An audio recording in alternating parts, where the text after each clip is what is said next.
If you'll take your Bibles and turn to Luke chapter 15. As we do that, children, if you're headed out the door to Children's Church, you can head out the back door, or we're glad to have you stay in here with us as well.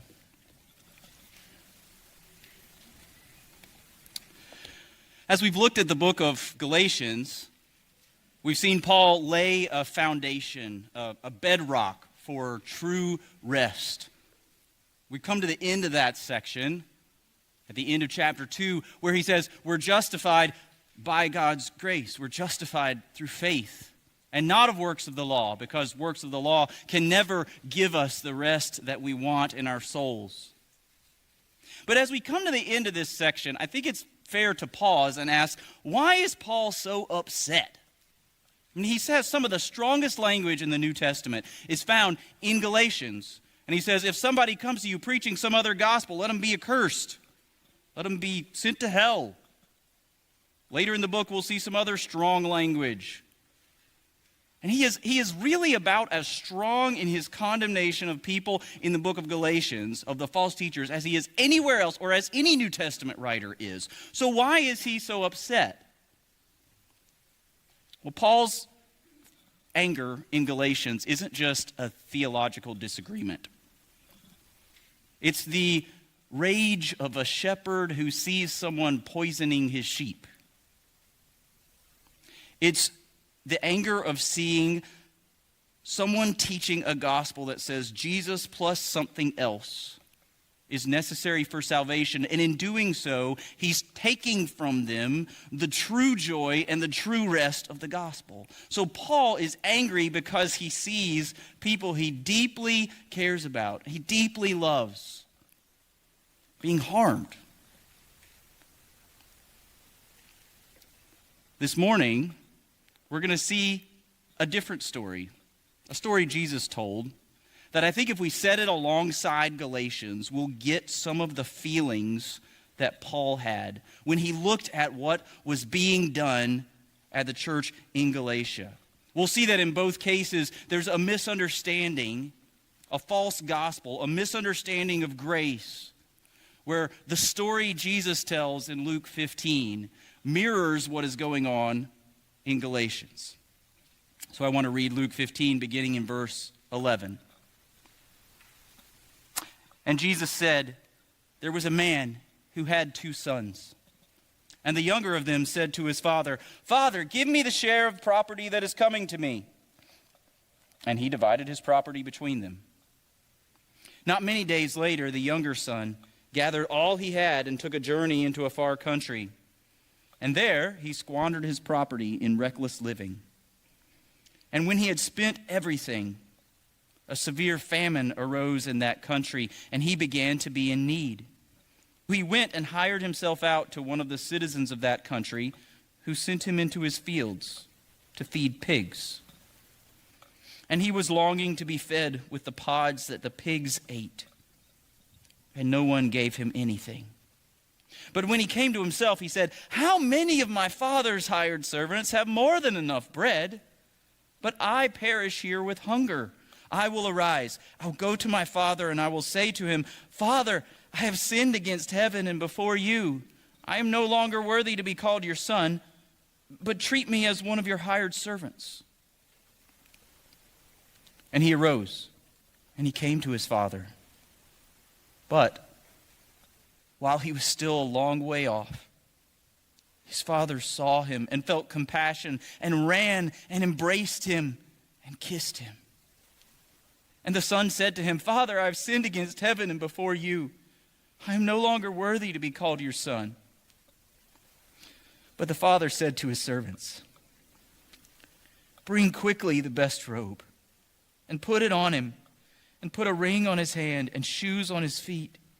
And bring the fattened calf and kill it, and let us eat and celebrate, for this my son was dead and is alive again. He was lost and is found. And they began to celebrate. Now his older son was in the field, and as he came and drew near to the house, he heard music and dancing. And he called one of the servants and asked what these things meant. And the servant says to the older son, your brother has come, and your father has killed the fattened calf because he has received him back safe and sound. But the older son was angry and refused to go in.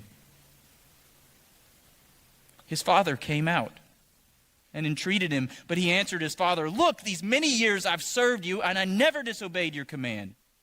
Yet you never gave me a young goat that I might celebrate with my friends. But when this son of yours came, who has devoured your property with prostitutes, you killed the fattened calf for him."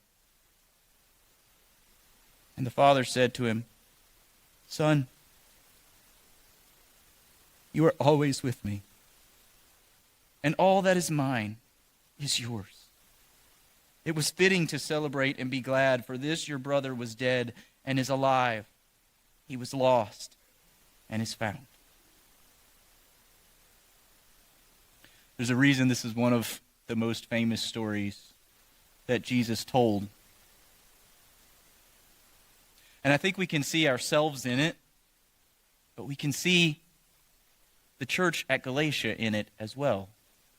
Because at first we're introduced to the younger son, the character, the rebel. And we see this rebel starts with, we think he gets hungry later, but really the problem is he had hunger in his soul to start with. The rebel had hunger for something different. So he chases freedom, independence. He says, "I know there's an inheritance coming. I want to have it now. I don't want to sit here and have you, Father, tell me how the house runs and manage all your resources. Give me mine so I can go run it myself." He feels something in his soul, some kind of ache that he says, "I need something besides what I currently have. And my refuge is going to be, I'm going to have freedom or independence or pleasure or comfort." Now I want you to notice the first thing he describes in this text is not that the rebel goes off chasing reckless living. That's not first. That's true. He does chase reckless living, but that's not the first thing he does. The first thing is he just wants independence. He says, "Give me the money that's coming to me." We're not told if he had this whole plan and he was going to a faraway country. He just says, "Give me the right to do whatever I want.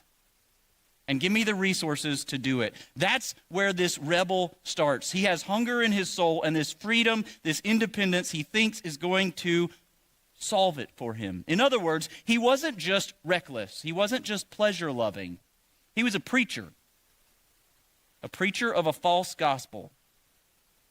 And he preached this false gospel to himself, a false message that would say, here's how I can have peace, here's how I can have rest.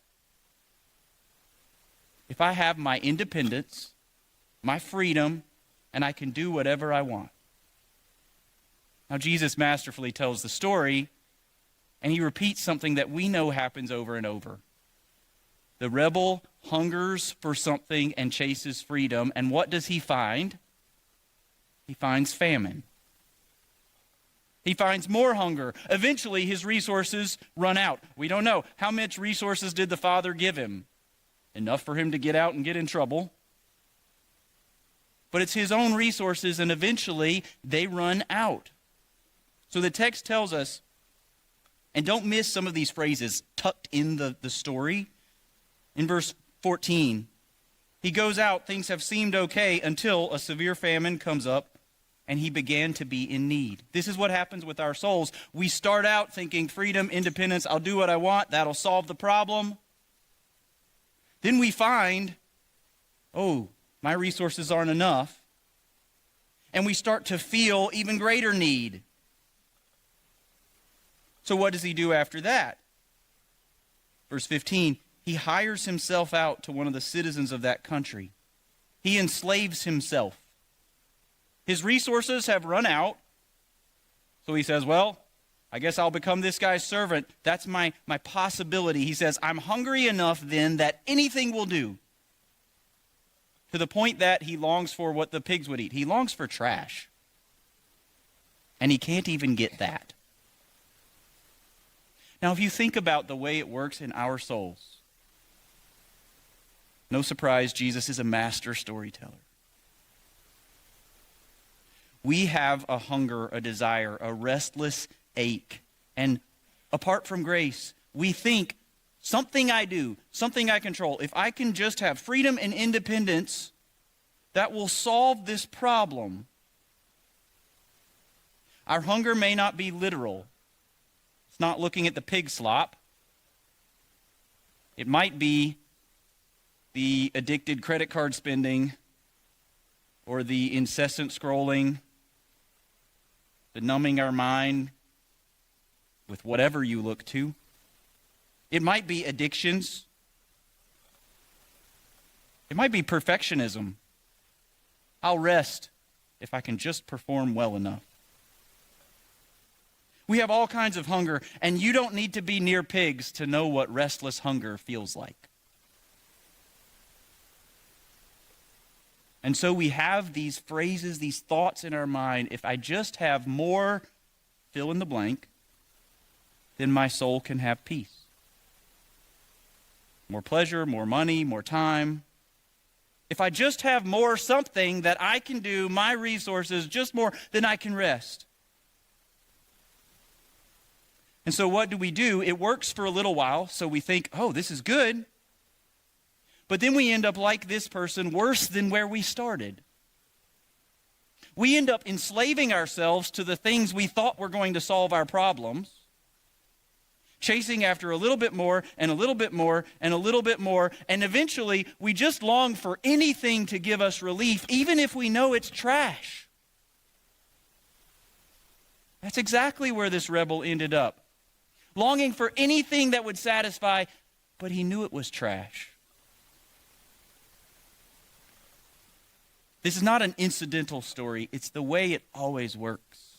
If my soul reaches out for things I can do or control to solve the restless ache and hunger within me, I will always find myself in need, enslaved, and longing for trash. That's exactly where this rebel found himself. So then he comes to himself and he thinks, a slave at my father's house is better than this. Think about it. There's been a change here. At first he says, I just want to be able to do whatever I want. And now he says, even if he told me everything to do like a slave, it would be better than what I have. He thinks, I don't need to belong. I don't need favor with God, with the Father in this story. If he'll just tolerate me, let him tell me everything to do, I'll just say yes, sir, and do it. It's better than I can do myself. Now that's a real change. It brings about then a start to rehearse his speech. You ever do this with God sometimes? You go, okay, here's what I'm going to tell God. He's rehearsing his speech, right? And we read through it a minute ago, but think about the pieces of what he does. First, it's confession. Father, I have sinned against heaven and before you. That's a good confession, by the way. Right, Father, I've sinned against heaven and before you. But now notice what he does. He switches to kind of self-punishment. I'm no longer worthy to be called your son. Which tells me something. That tells me this younger son, he thought there was something about his sonship that was based on his worthiness to begin with. I'm no longer, not just I'm not worthy, I'm no longer. I used to be. I had this performance, but I'm no longer worthy to be called your son.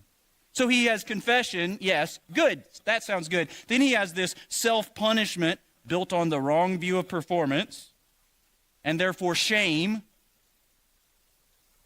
Woe is me, I'm not worthy of any of it. And what he hopes for is not grace. It's not the favor of the Father. It's, will you just tolerate me and let me live in your house? He knows it's undeserved, it's unworthy, so he says, I just want undeserved tolerance. I think it echoes the way my heart crafts these speeches for God naturally so well, because our speeches overflow with, yes, confession, and then self-punishment, I'm no longer worthy, and then shame, and then could you just tolerate me, God? But those kind of speeches don't give your soul rest. It didn't give him rest either. But it did start him back towards the Father. But here's the incredible news. Even if we look to the Father hoping for unmerited tolerance, that's not what you find when you meet him. You find undeserved favor. Not tolerance, that's all the Son could hope for, but when he looked to the Father, he found something better while he was a long way off. Many of you have heard this story taught, and you've heard people think through, what does that mean? While he was a long way off. You know, he couldn't pick up his cell phone and say, hey, son, is that you? Do I see you coming in across the horizon? He couldn't do that. His son didn't send a text message ahead and say, I'll be there about noon. While he was a long way off means the Father had to be looking.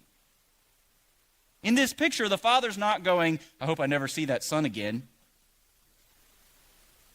In fact, I wonder if the Father was watching, would he have maybe seen somebody come into sight a few times and he started to hope and said, oh, no, that's not him. Maybe sometime in this process he looked out and saw someone and he started running and then realized, oh, that's not my son.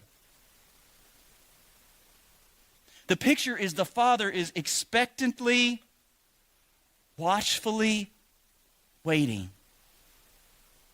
And when the Son comes in sight, he runs to him.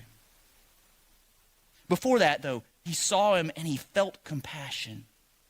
Don't skip past that phrase. He didn't see him and feel duty. I guess I have to. He's my son.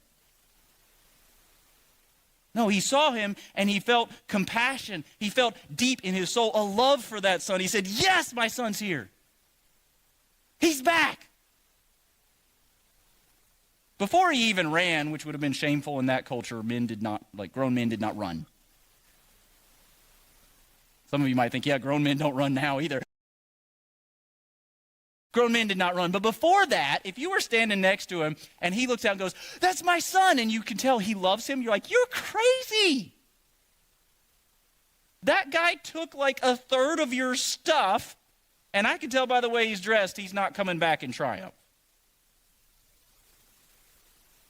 It's wild to think he sees him and he doesn't say, well, I guess I have to. He loves him. He feels compassion. And then he demonstrates favor, and not just a little favor, a lot of favor. He runs to him.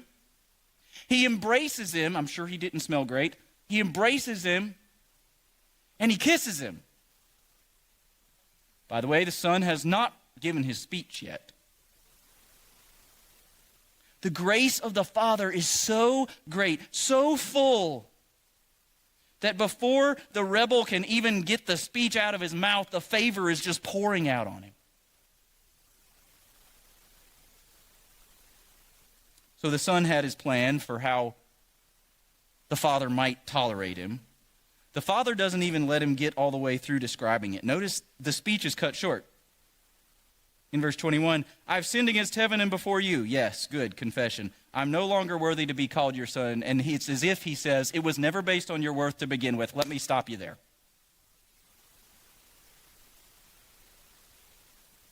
So he says instead, you belong, let's celebrate. He says, my favor is not hired or negotiated. The Father's like, my favor towards you is not like payment for services rendered. That's not how it works. It's grace.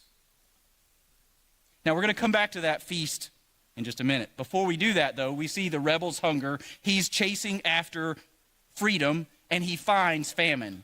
Now, let's look at the older son. We'll call him the rule keeper. And instead of hunger, we find the rule keeper's anger. He's not chasing freedom. He's happy to say, yes, I'll do what you said. I've never disobeyed. But what instead he chases is he's chasing fairness. I served you, I obeyed you, I performed well, I measured up. So in his mind, he says, my actions should have guaranteed your favor. And let's take a step beyond that. The older brother really says, my actions should guarantee I have more favor than that loser. You see, older brother rule keepers don't storm out of the house. They stay, they serve, they perform, they look good, but they completely miss the heart of the Father. So instead, he chases fairness, and he finds fury. This isn't fair. That jerk treated you so terribly. He can't possibly belong like this. We shouldn't celebrate this. He didn't work hard enough. Maybe if he performs differently, we could celebrate him. That's his anger. That's what's stewing inside his soul. This rule keeper, ironically, the one who has stayed home, this rule keeper is not living like a son. He's living like a slave. The one who's in the house still, he's saying, I'm going to work for my welcome. He's living like he's hired instead of living like a son. The rebel dishonors the father by breaking all the rules. The older son tries to control the father by keeping the rules. Both insult the father. The rebel insults the father by wanting freedom. Don't tell me what to do. I do whatever I want. The rule keeper insults the father by saying, I'll control your favor by the way I perform. Both of them insulted the father. The person who lives in our world seeking pleasure and freedom and independence and not caring what God says is an insult to the God who made them. And the person who says, I will look good in a religious way and I will earn the favor of God is an insult to the Father who created him. And both were restless. Notice the rebel, I've got to get out of here. I've got to have something better. And the older son didn't express it the same way, but when the rubber meets the road, the older son says, you never gave me this joy I wanted. He's hungry in a different way. He's aching. He's restless. Both of them were restless. The rebel's restlessness looked like freedom, sinful living, pleasure, addiction. The rule keeper's restlessness looked like anger, self-pity, doubting, and contempt. But they both insulted the Father, and they both had no rest in their souls. That's because we will always be restless until grace brings us home. Both of them were restless because performance can never bring rest. I want you to hear God's message from His Word. If you feel restless, if you feel like you don't have peace, it's not because you didn't perform well enough. That can never give you rest. That's what Paul said in Galatians, by works of the law, no flesh is going to be justified. Because if a law had been given that could give you that, then that's how righteousness would come. But the law can't. Performance can never, ever give rest, whether it's rebellious performance or religious performance. So before we look at that feast, why was Paul so angry in Galatians? Because some rule keepers were telling some forgiven rebels that they really needed religious performance in order to have the favor of the Father. This is like a year later from the story.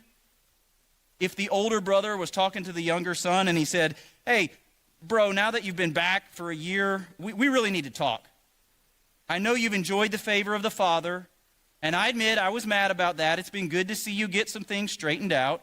But now that you're here, trust me, I know how to get on Dad's good side. Forget that favor you think he showed. I'm going to show you the real favor. If you work the fields correctly, if you manage the servants this way, if you work really hard, make sure you say the right things to him, then you'll really see the favor of the Father, and you'll make sure you always have it. That's why Paul's mad. Because he's sitting there saying to the rule keeper, didn't you see the favor the Father poured out on the younger son? Didn't you hear his invitation to you to come enjoy it? All that I have is yours. Paul knows that this kind of teaching will steal their rest. It will steal their peace, and he loves them too much to be quiet about it. In our world, you find many people telling you, you can have peace if you just perform in a sinful way. Go live the way you want to. Go ignore what God has told you. Go find comfort, find peace, find joy, find fulfillment. You'll find people who tell you that. But you'll also find people who give you religious answers, who say, show up to church all the time, read the Bible, pray, do all these things, make sure you perform and check the list off, and that's how you'll find peace. And both are restless. Because resting in the grace of God is the only thing that can bring you true peace. All right, so let's look at the Father's feast then. I love this detail in the text. After he's shown favor, after he ran, after he embraced him, after he kissed him, after he felt compassion, Son starts to speak, cuts it off. Then he gives the celebration. Notice first the Father covers the Son. Verse 22. Bring quickly the best robe and put it on him. Take two different points from that. Bring quickly, like don't wait around.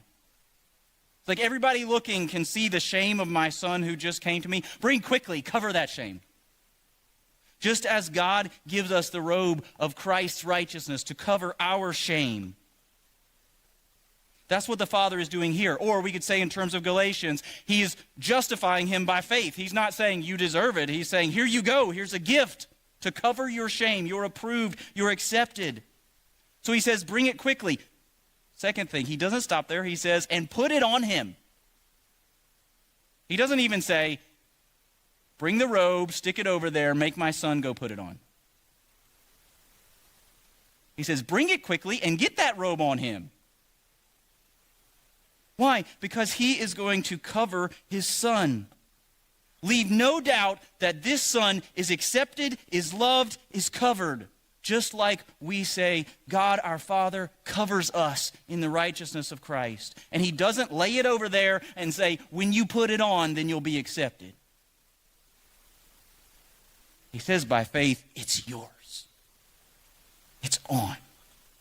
So the Father covers him. The Father claims him. He says, put a ring on his hand. That's how they would identify, oh, he has the master's ring. He's the son. When they would adopt children, like grown children, they would give them a ring to identify with them. The Father claims him. He says, if you're going to look down on this son, you need to know he's my son.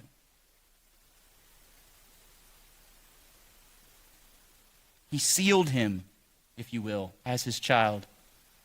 As God the Father gives us his Holy Spirit and seals us as his children. So the Father covers him, the Father claims him, the Father equips him, he puts shoes on his feet. We could go to Ephesians and talk about feet shod with the preparation that comes from what? The gospel of peace, or the gospel of rest. The good news that gives peace. That's the preparation. He says he has shoes so that he can do what he needs to do. He's equipped, he's prepared. God does that for us. He gives us the gospel and prepares us to walk in freedom and love. The Father covers him, claims him, equips him, and then he celebrates with him. He says, bring the fattened calf. Now, pause a second and think about that. This son has already cost a lot of money. He has already cost a ton, not only resources, but just the shame, the embarrassment, the difficult conversations. He has cost this father a lot. So then he says, bring the fattened calf, which was like one of the most valuable assets they would have. It's not something you could just replace, like you had to take years to do it. He says, bring the fattened calf. He's already cost so much, but bring this valuable asset and let's celebrate. If you're the rebel, the son, the younger brother, sitting at the table, you might believe, well, the father, sure, he's just tolerating me so that he looks good. Maybe you could believe that up until you're sitting at a table and you're kind of pinching yourself like, this is too good to be true. You smell this fattened calf. You who used to want pig slop, taste it. You go, it's so good.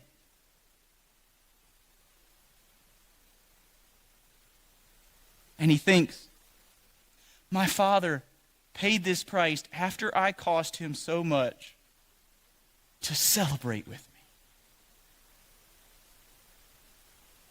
And we feast as God's children. When we remember communion, we feast as God's children, saying, my Father paid this price to celebrate with me. After I cost him so much. After I insulted him. And the younger brother says, it's not just tolerance, it's grace. Every gift, the ultimate fulfillment of every gift he lists here is Jesus. Jesus is the one telling the story, but he's telling it about himself. This is a feast of grace, and grace is full. There's nothing held back. Grace is free. There's nothing earned. And grace is final. There's no repayment. The Son's not paying this one back. It's a feast of grace because Jesus had completely paid the price. So the Father invites him, his restless rebel, to come rest at the table and feast with him. Now, if you'll turn over to Galatians.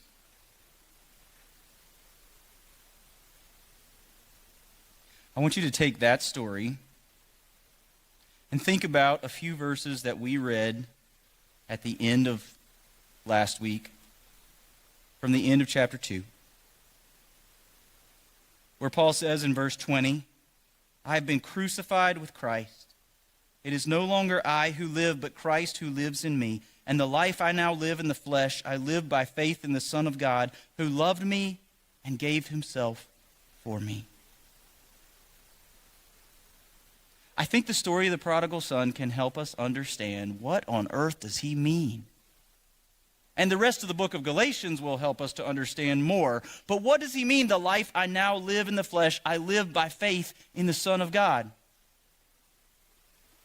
I think he means as a son who has received undeserved favor, he gave himself for me to celebrate with me. I now live in the house of my Father, not restlessly trying to perform. I live in joy and freedom precisely because I rest in his grace. I'm like the younger son saying, the Father loves me this much, I am thrilled to live in his house. Because of the powerful grace of God, Paul says, I live the kind of life that flows from rest in Jesus. That flows from faith. The life I live by faith. I have this total rest in Jesus Christ, and because of that, my life looks different. The reality of what the Father has done in showing grace reshapes our fears. Can you imagine the prodigal son walking back to the Father thinking, he's not going to accept me. He can't love me again. I hurt him too much. I'm not good enough. Maybe I can just be a servant. And the rest at the feast of the grace of the Father reshapes all those fears so that he says, I felt those fears, but I don't now because of the grace of God. So he's going to live life differently than he did before. The grace of God lets us have this deep sigh of relief that says, I don't have to perform well enough to be loved. Grace lets us just go. Grace lets us feel the joy of belonging. Not wondering if you belong, but actually belonging. It gives us freedom to love other people without calculating, if I love this person, will they give me enough in return? Paul is saying the old life of restless performance, whether it's rebellious performance or religious performance, doesn't matter. They're both restless performance. The old life of restless performance has died with Christ. My self-justification is over. That's what he says here. I've been crucified with Christ. That means my performance is not the basis of my value and my image. That means my shame isn't crushing. Because it can't destroy my life, I've already died with Christ.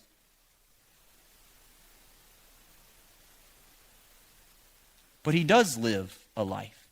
He lives the life that is rooted, is nourished, is built in the rest that he finds in Jesus Christ. That changes him. That means the restless rebel who left the house was crucified with Christ. That means the restless rule keeper who stayed was crucified with Christ. And the life Paul lives is no longer restless, it's by faith. It's full of rest and reliance in the Son who loved him and gave himself for Paul and for you. Which is why Paul continues in verse 21, I don't nullify the grace of God, for if righteousness were through the law, Christ died for no purpose. You have two choices. You either nullify the grace of God by relying on human performance, or you nullify human performance by relying on the grace of God. You can't mix those two. The first, nullifying the grace of God, leaves you starving and angry, just like the rebel and the rule keeper. But to nullify human performance and rest in the grace of God, you're invited to feast. Apart from grace, we're all restless. I want to ask you to think about yourself. Some of you may feel like you're too far gone. You messed up too bad, and you wonder if God could ever really welcome you.